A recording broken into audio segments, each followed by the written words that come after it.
Et oui, tu dois l'entendre, mais non, les clients ne veulent pas toujours moins cher. Hola! Nouvelle vidéo aujourd'hui et j'ai envie qu'on casse une croyance assez répandue qui est que si on met des prix trop bas, on va pas faire appel à nous. Grosse erreur, on nous a souvent rabâché qu'il fallait casser les prix, notamment face à la concurrence, mais pas forcément. Je veux qu'on tue cette croyance parce qu'en fait, ça flingue ton business, ton énergie et ta confiance.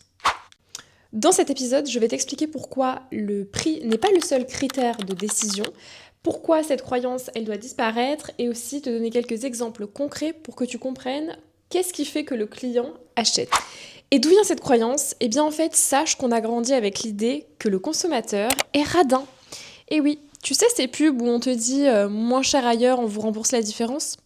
Sans citer de nom, toutes ces choses, ainsi que les comparateurs de prix, les soldes, contribuent à donner cette image-là. Tu comprends qu'en fait, c'est le marché de masse qui a construit cette habitude.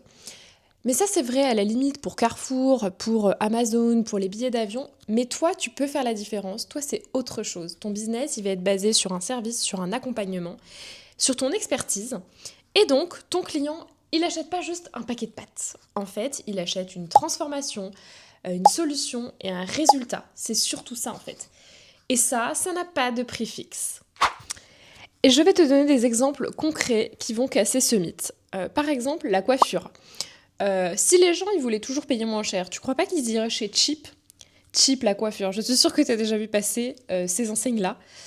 Mais non, eh ben, il y a des salons qui affichent des coupes à 80 € et qui sont pleins, mais pleins à craquer. Pourquoi? Parce que tu n'achètes pas juste une coupe. Tu achètes l'expérience, la qualité, le fait que l'on t'écoute, qu'on te bichonne finalement. Exemple 2, le café. Pareil, t'as du café à 1 € au comptoir.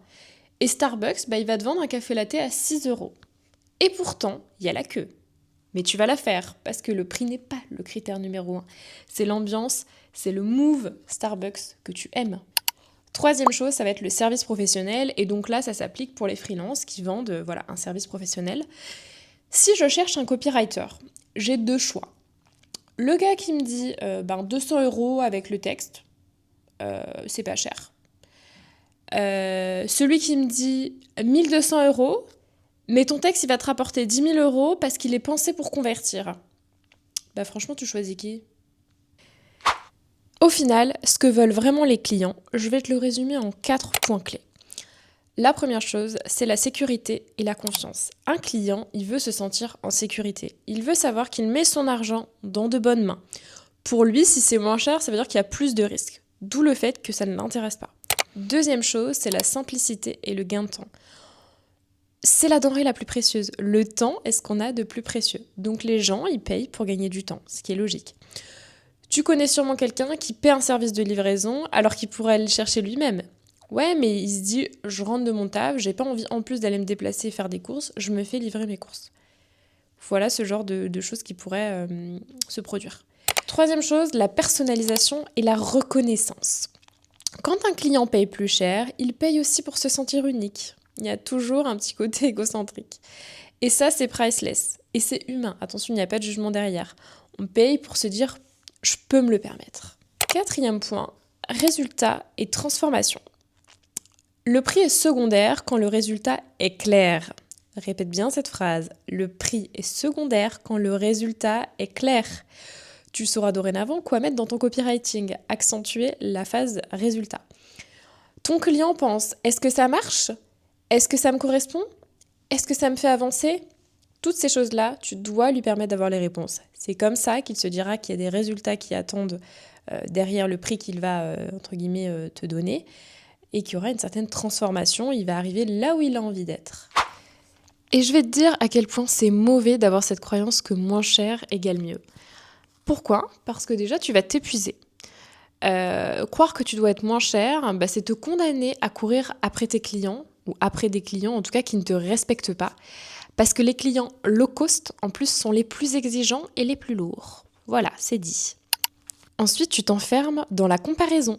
Tu finis par jouer au jeu Amazon en fait. Tu compares, tu baisses, tu rognes sur la qualité et tu perds ton plaisir dans ton business. Et enfin, tu te tires une balle dans le pied. Parce que si tu veux être pris au sérieux, ton prix doit être aligné avec ta valeur. Et si tu rends ton offre hyper peu chère, ça va être suspect.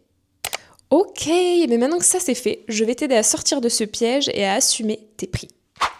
Première chose, change ton storytelling. Arrête de parler prix et commence à parler de valeur. Au lieu de dire « je coûte 500 €, dis « je t'aide à gagner du temps, à te sentir serein et à générer plus de clients ».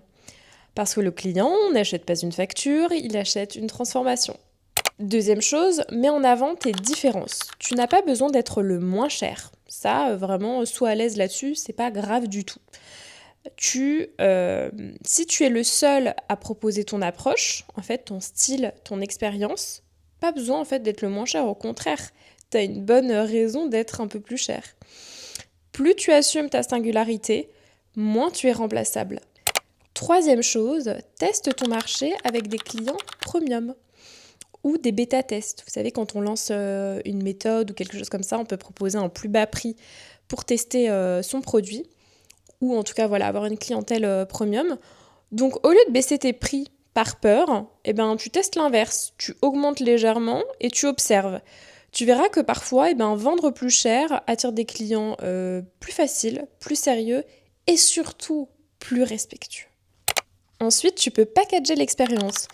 Un prix qui sera plus élevé, ça doit forcément s'accompagner d'une expérience à la hauteur. Ça, par contre, je mets un point d'honneur là-dessus. Ça peut être simple, un onboarding qui soit clair, un suivi personnalisé, je sais pas, une touche d'humour dans ta com. Voilà, ce sont des petits détails qui font qu'en fait, on se dit ok, j'ai bien investi mon argent, en fait, je regrette pas. Et enfin, dernière chose, travailler son mindset. Tu dois travailler ton état d'esprit. Souviens-toi, si toi-même tu crois que tu ne vaux pas ce prix, le client le sentira aussi. Voilà, le premier travail, il est en interne, il est de se dire « je suis aligné avec mon prix et j'ai confiance en mon prix ». Je vais donc le vendre de telle sorte à ce que les gens voient que j'ai confiance en moi et en mes services. Et voilà, on en a fini pour cette vidéo. Écoute, j'espère que ça t'aura permis de souffler, relâcher et que tu te rendras compte qu'en fait les clients ne veulent pas toujours moins cher, ils veulent juste de la valeur, de la confiance, de l'expérience, ce qu'on veut tous. Il faut essayer de se mettre à la place en fait de son audience. Donc ton job, c'est pas d'être le moins cher, c'est d'être le meilleur choix pour ton client idéal. Si cet épisode t'a fait réfléchir, écoute, partage-le à un pote ou une pote entrepreneur, ça me fera super plaisir et ça lui permettra de débloquer en fait cette croyance qu'on a parfois encore beaucoup. On le sait, mais intérieurement, on a du mal à passer outre. Donc il est temps d'arrêter de brader nos prix, c'est stop en fait, ayons confiance en nous.